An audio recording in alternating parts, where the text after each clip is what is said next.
Господине Нацовски, одбележувате 20 години кариера. Кога сега, да рече, ви погледнале наназад, како би ги именувале сите овие 20 години наназад на музичките сцени? Бурни, доста интересни, предизвикувачки. Се разбира, во една кариера на било кој уметник не е возможно да се има постојани, да речам, успеси. Има моменти кога помалку се паѓа, меѓутоа битно е да се знае да се стане и да се продолжи понатаму и да се стреми кон повисокото. Сега во моментов не ми доаѓаат и други епитети, меѓутоа сигурно би можело да се исполни одговорот со еден куп епитети во врска со вашето прашање. Значи, долги години вие сте на италијанската музичка сцена. Вие таму и живеете. И сега, која културолошка средина веќе ја чувствувате некако поблиску за своја? Останува македонската или може би веќе италијанската? Би рекол дека пред се, мојата адреса на живење е во Италија, меѓутоа само како би рекол, бирократски, бидејќи, да речеме, во последниве 4 месеци на таа адреса сум престојал само една недела. Едноставно заради тоа што сум постојано на различни патувања. Што се однесува до културолошката сцена, се трудам да ги следам секаде културолошките збиднувања, колку што е можно повеќе, иако не е секогаш лесно. Значи, се трудам да ги следам што е можно повеќе и во Македонија. Меѓутоа, во последно време имам толку многу настапи што не можам да следам ништо друго. Едноставно сум сконцентриран на само она што јас треба да го правам. Дури ми се случува да не можам ни да постигнам да ги научам новите улоги, додека имам проби за една представа, една нова премиера, во слободното време учам за следната. Значи, не ми останува време, друго време за да можам да се подготвам за улогите што следуваат после тоа. За италијанската средина, за споредба помеѓу односот кон културата граѓански и национален, тоест институционален кон културата, каков е во Италија, како би можеле да го споредите со Македонија и што е тоа што сметате дека треба да се коригира овде, ако има простор за корекција? Што се однесува до националниот интерес и националната негувањето од страна на националните институции, односно политичките институции кон културата во Италија, таму не е доволен. Особено во последно време, и е потребно многу повеќе. Што се однесува до Македонија, треба да се подигне малку повеќе свеста и на населението, и на вас медиумите, и се разбира на политиката, дека ние имаме само една оперска куќа, национална оперска и балетска куќа, ја читам овде, затоа ја покажувам, и треба да си ја негуваме и да се подигне свеста што значи сето тоа.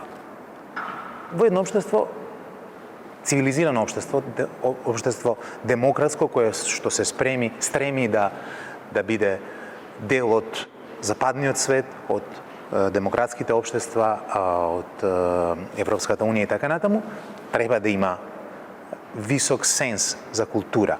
Што мислите токму во тој контекст? Дали можеби треба да се направат одредени измени или, ако имате сознание, на кое ниво евентуално е музичката писменост на генерално на граѓаните, на населението, или да се поврземе кон младите? Ако се сетам што во нашиот образовен систем представува оние предмети како музичко, ликовно и така натаму, би рекол дека тоа е оставено на дното од самиот образовен систем. Сега јас завршив пред 25 години. Го завршив средното образование тука, така што не знам колку е променето во таа гледна точка. Се надевам има промени, меѓутоа за жал и од домашното воспитување, од домот, како се подготвени децата кога ги посетуваат тие предмети, е секогаш нешто не толку важно. Ти ви дадам еден пример. Швајцарија пред некоја година внесе во уставот на Швајцарската федерација дека музичкото образование е задолжително по устав.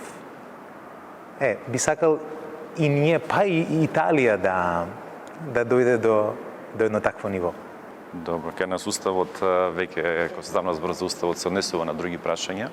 Па добро, уставот гледам дека сега ќе скршнам малку од мојата професија, меѓутоа ако нешто сум увидел во Италија, кога се зборува за уставот, тоа е како буквар највисокиот акт и е многу битен во државата. Меѓутоа, свеста на населението е воздигната на тоа ниво да го сакаат и да си го почитуваат својот устав и да го познаваат, барем оние први членови од првата страница, главните, фундаменталните членови, да ги познава секој граѓанин. Тоа треба да го познаваат и македонските граѓани. И граѓаните на оваа држава, бидејќи уставот е столбот на државата. Она што сум увидел во Македонија дека се нема свест колку е битен уставот за една држава. Меѓутоа, претпоставам тоа е сепак вина и на политичарите пред се. Се надам дека ќе се стремиме кон тоа да се знае што е битноста на еден устав на држава, на татковината. Токму ова беше можеби прашање што понатаму ќе сакав да ви го поставам, но еве сега ќе ви го поставам. Го спомнавме уставот, промените, понатаму пречките на државата на патот кон ЕУ. Но од друга страна и проблемите со корупцијата, да речеме, во државата. Вие сте уметник, но во исто време сте амбасадор на македонската култура, со тоа и на македонската држава. Како сето ова влие или како се резултира сето ова врз вас? Кога постоеше оној спор со Грција, тоа многу ме фрустрираше и иако не сум среќен како заврши, сепак сум среќен што заврши. Ова игра на зборови, простете. Не знам дали имаше можност за друг епилог на истиот, меѓутоа барем го тргнавме од дневен ред. И мислев навистина, веројатно наивно, дека тоа ќе биде последната пречка за Македонија, меѓутоа во моментов се случува нешто што и полошо од претходното. Мислам, ние сме во моментов сведоци на изживување со нас, со македонскиот народ, со македонската држава и нема никакво оправдание, ниту историско, па ниту политичко за сето тоа. Не го зборувам тоа за бидејќи сум македонец, го зборувам тоа заради тоа што имав една пракса пред повеќе години да често влегувам во антикварници во Италија или кога ќе забележам продажба на стари весници или книги, да се втурнам во барање и за среќа ми дојдоа пред мене, во рацете, повеќе италијански весници, стари 100 години, 120 години, до 1903 година. И има неколку дописници кои што ја опишуваат Инденското востание. Потоа ја опишуваат Македонија распарчена на три и велат, можам да ви го доставам весникот, на територијата на Македонија, вели, живее еден народ кој што зборува јазик различен од народот на соседите и ги споменува од српскиот, бугарскиот и грчкиот. Народ кој што ги чувствува, токму оваа реченица, ги чувствува за странци и србите, и бугарите, и грците. Значи, нас, односно Македонија, е обвинета дека ние сме творба од Тито. Тогаш Тито имал некаде 15-18 години, кога овие дописи стигнувале од дописниците во италијанските медиуми. Значи, сето тоа паѓа во вода и ќе кажам уште повеќе. Тогаш пропагандата на сите тие три држави или 4 околу нас била толку силна што и покрај таа пропаганда дописите стигале на тој начин. Значи, во прилог на нас, македонците. И сето тоа ме фрустрира. Она што јас сметам е дека треба да го искачиме малку на повисоко ниво. Односот нас. Односот и вашиот на новинарите. Бидејќи нивото на кое што сме нападнати од страна на источниот сосед е ниско. Е навистина, тоа јас би го нарекол еден примитивен национализам. И ние не треба да одговараме на тој примитивен национализам со исто така примитивен национализам, туку на едно повисоко ниво да го искачиме. Кој е начинот, извинете, кој е начинот на кој што вие, да речеме, се одговарате, да се надврземе на ова што кажете пред малку, со оглед дека сте амбасадор на македонската култура, во целата оваа ситуација? Како вие постапувате? Одговарам на кого? Во смисол во меѓународни рамки? Во меѓународни рамки, без оглед, вие потекнувате и представувате македонската култура секаде. Ги кажувам фактите како што се. Ние не сме творба на СФР како што тврдат соседите. Туку нашата свест е претходна. Пред Тито. Ќе ве свртам на една друга тема. Ајде. Во 2004 година, кога го имавме прв пат, и јас лично го имав прв пат интервјуто со вас. Едно од прашањата, да парафразирам, можеби не беше баш конкретно, најточно така, но се однесуваше на тоа каква перспектива гледате како млад уметник во Македонија. Вие тогаш бевте на почетокот на вашата кариера, но вашата кариера, знаеме, нели, проложи во Италија, проложи ни светот, заминавте од земјава. Сега би ве прашал каква перспектива пред себе да гледаат младите уметници што допрва доаѓаат? Пред се да си го отворат умот и да бидат подготвени за ризик. Треба да имат повеќе храброст. Треба да имат повеќе храброст и нешто банално ќе кажам, учете јазици. Јас зборувам 6 јазици и тоа ми е доста олеснително. Но Македонија, државата се соочува со голем одлив веќе, особено на млади генерации. Може би со вас уметниците е на некој начин друга приказната, но Сигурно е друга, да. Да, но како да гледаме на тоа? Колку Македонија губи, добива со тоа што се соочуваме со тој проблем? Се разбира дека губи кога заминуваат квалитетни кадри кои што можат да допринесат кон развојот на нашата татковина. Меѓутоа, не сум паметен да кажам како може да се спречи се до тоа. Предпоставувам дека пообрзаното влегување во Европската Унија до некаде ќе ги спречи тие нешта, односно усвојувањето на ние ЕУ стандарди. Јас можеби се забележува од интервјуто дека сум голем европеист. Сметам дека моделот на западните демократии со сите своји мани и недостатоци е сепак најдобриот што го имаме на оваа планета. Ќе повторам, со сите мани, а ги има многу. Меѓутоа, друг модел на живење нема подобар.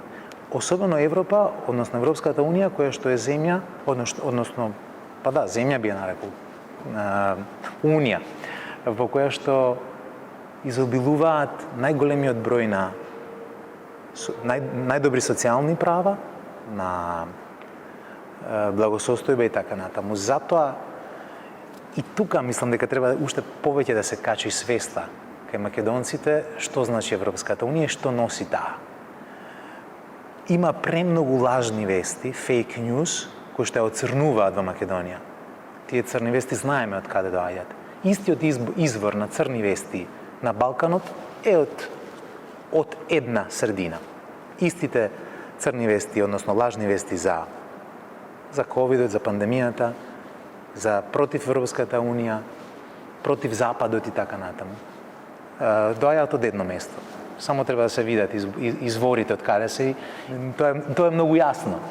Мислам, држава која што е предводена во последните 20-30 години од човек кој што е обучен убиец во најстрашната разузнавачка служба на историјата, КГБ. Имаме таков човек кој што е убиец по професија, кој што е шеф на држава. Што да име понатаму? Тоа е логика е. Господин Нацовски, облежуваме 20 години кариера.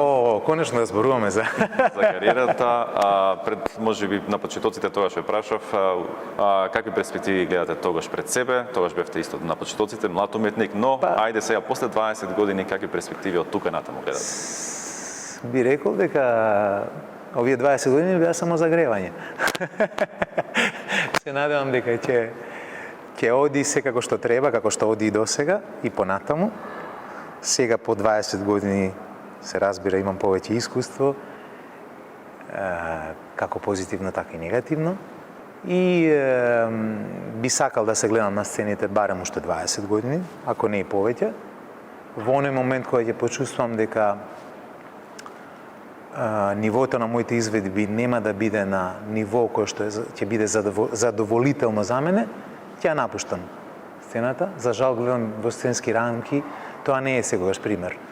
Постојат колеги кои што не можат едноставно да се тргнат од тие штици, иако веќе не можат да го дадат,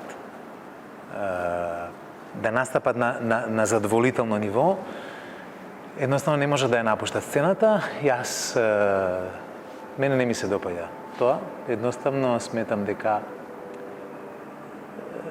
сцената треба да се напушти се уште со, односно публиката да те памети по добри изведби. Сигурно ќе се зафатам со професорство. Тоа можеби и сега имам по некој студент тек тук, немам толку време. Меѓутоа, понатаму во секој случај, бидејќи сметам дека имам многу да дадам и кога предавам и во моментов на тие неколку или некој студент што ми доја, го правам тоа со голема страст. И затоа го избегнам многу, бидејќи ме троши многу енергија. Меѓутоа, кога во иднина ќе имам помалку настапи, ќе имам повеќе време да се посветам на тоа, бидејќи би сакал да ги пренесам сите мои искуства, како од техничко-вокална, уметничко-музичка страна, па така и од она другата, како тече една кариера или како се гради една кариера, како треба да се започне и така натаму и така натаму. Господин Нацовски, јас само во мигов можам да ви се заблагодарам за разговоров и да ви посакам многу повеќе од 20 години понатаму кариера и бројни настапи и да ве гледаме почесто на домашната сцена, но секако и низ светот. И секако да вашето знаење и вашето стекнато искуство секако да им го пренесете на бројни млади генерации. Благодарам.